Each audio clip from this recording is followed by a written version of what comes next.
Le 5 septembre 1821, le pont de Chabanais qui enjambe la Vienne est impraticable car il est en travaux. Il faut prendre une barge à fond plat pour se rendre à la foire mensuelle. À cette époque, un rendez-vous économique incontournable de la Charente-Limousine.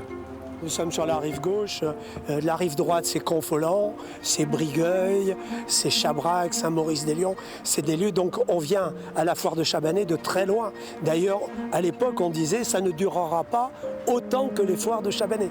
On vient à Chabanais pour acheter, vendre des marchandises mais aussi des animaux. Le départ de la traversée s'effectuait au bout de ce chemin.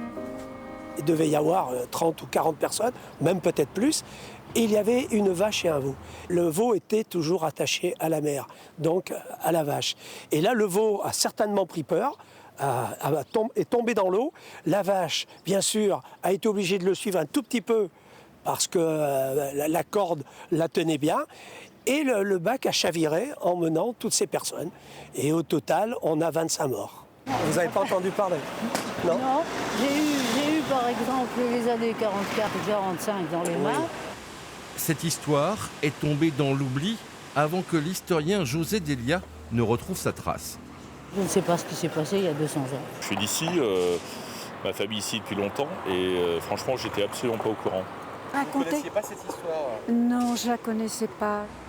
La mémoire collective n'a pas retenu cette tragédie. Elle est certes très ancienne, mais surtout les victimes étaient presque anonymes car étrangères à la ville. Les victimes viennent de plusieurs communes. Si elles avaient été toutes originaires de la même commune, je pense que ça aurait eu un impact plus important et que ce serait resté dans les mémoires. Vous voyez, cette commune, elle a été détruite le 1er août 1944. Ça, c'est encore dans tous les esprits. L'installation d'une plaque commémorative autour de ce drame est aujourd'hui envisagée par la municipalité.